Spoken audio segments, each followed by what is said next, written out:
स्वागत है भाई मेरे एक और नए YouTube वीडियो में। जैसे कि भाई आपने टाइटल और थंबनेल देख ही लिया होगा। भाई ये वीडियो बहुत ही ज़्यादा इम्पोर्टेंट है।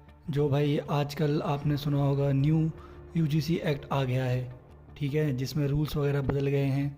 और उसी के चर्चे में मैंने ये वीडियो बनाई है कि कैसे एक जनरल कैटेगरी के लोगों के साथ कैसे भेदभाव होता है, कैसे सिस्टम और पावर लोगों का अपनी पावर का मिसयूज़ करता है और लोगों को पागल बनाता है।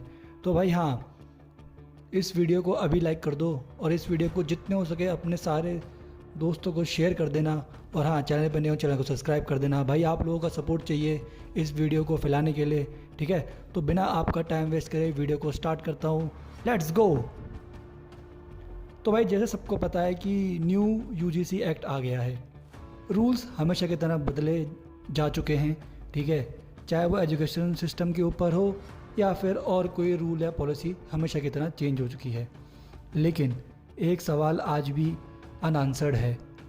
जनरल कैटेगरी का स्टूडेंट जाए तो जाए कहाँ? बेचारा जो जनरल कैटेगरी में पैदा हुआ है उसके लिए तो हमेशा की तरह हर कोई, चाहे वो गवर्नमेंट हो या सिस्टम हो, नाइंसाफ़ी ही दिखाती है।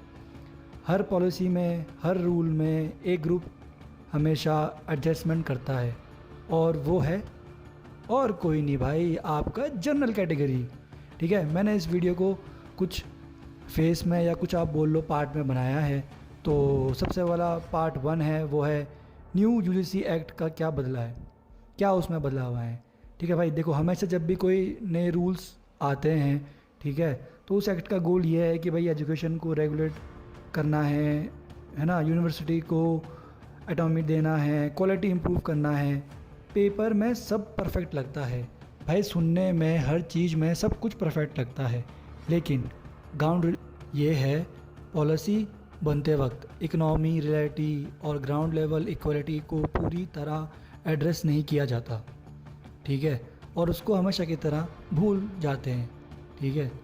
और सबसे ज़्यादा इम्पैक्ट पड़ता है मिडिल क्लास और lower middle class general category students पर, जिनके बारे में कोई बात नहीं करता। ना कभी कोई जनरल कैटेगरी के बारे में बात करता है और ना ही उन लोगों के बारे में बात करता है, ठीक है।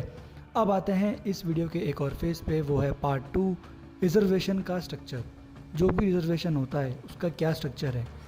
देखो भाई, इंडिया में रिजर्वेशन सिस्टम बना SC ST के हिस्टोरिकल डिस्क्रिमिनेशन को एड्रेस करने के लिए, OBC के सोशल बैकवर्ड्स को अपलिफ्ट करने के लिए। इस इंटेंशन पर सवाल उठाना गलत है, इस इंटेंशन पर कोई सवाल उठाना गलत नहीं है, लेकिन सवाल ये है, क्या आज का सिस्टम सिर्फ सोशल कैटेगरी देख रहा है या इकोनॉमिक रियलिटी भी? देखो यार, ST SE OBC स्टूडेंट्स को लोअर कट ऑफ के बेनिफिट्स मिलते हैं, उनको रिजर्व सीट्स मिलती है, स्कॉलरशिप मिलती है ना, और जो भी फ़ीस वगैरह होती है, चाहे एग्ज़ाम सेंटर्स में हो या एग्ज़ामिनेशन में हो या कॉलेज में हो, कहीं पे भी हो, उनको उसमें भी रिलीफ मिलता है ना। और यहाँ तक भी एज से भी उनको रिलीफ मिलता है, ठीक है। और जहाँ तक रही जनरल कैटेगरी के बात, ये सब बेनिफिट मिलते हैं सिर्फ SC ST और OBC स्टूडेंट को। और जनरल कैटेगरी का क्या? जनरल कैटेगरी को कोई नहीं पूछता, ना उनके स्टूडेंट्स को पूछता है, ना ही उनको उनके लोगों को पूछता। अब आते हैं एक और, इस वीडियो के एक और बहुत बड़े फेज़ में, वो है general category is equal to rich. ये सबसे बड़ा मिथ। लोगों को ये लगता है कि भाई देखो, जनरल कैटेगरी में अगर कोई है तो वो साला पैदाइशी बहुत बड़ा अमीर है, ठीक है, मतलब वो रईस ही पैदा हुआ है ना। जनरल कैटेगरी में कोई भी गरीब नहीं हो सकता गवर्नमेंट के हिसाब से। और मुझे ऐसा लगता है गवर्नमेंट की ये सोच है, ठीक है, कि जनरल कैटेगरी में जो भी है वो जो है वो रईसी है, ठीक है, वो गोल्डन स्पून में पैदा हुआ है, ठीक है। ये एक डेंजरस बात है जो कि हमको लगती है, ठीक है ना। सच ये है, हर जनरल कैटेगरी फैमिली अमीर नहीं होती। कई लोग डेली सर्वाइवल पे जी रहे होते हैं, प्राइवेट स्कूल की फ़ीस EMI पे जाती है, यहाँ तक तो कुछ भी नहीं भाई, कोचिंग के लिए लोन्स लेते हैं जनरल कैटेगरी वाले लोग। लेकिन जब बेनिफिट बांटने का टाइम आता है, जनरल कैटेगरी को हमेशा की तरह एक्सक्लूड कर दिया जाता है, साइड में रख दिया जाता है उनको हमेशा की तरह, ठीक है।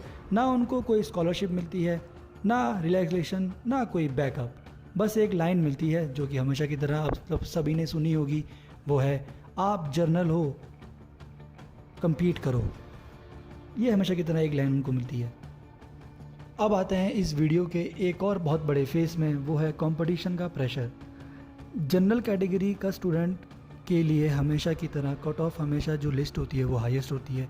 सीट्स बची कुची होती हैं, लोवेस्ट एकदम कोई सीट, बहुत बची कुची सीट जो सबको पहले से रिजर्व कर रखी है, फिर उसमें से थोड़ी बहुत सीट बच जाए वो बेचारा जनरल कैटेगरी के लिए। फ़ीस जो है वो हाईएस्ट होती है, ठीक है।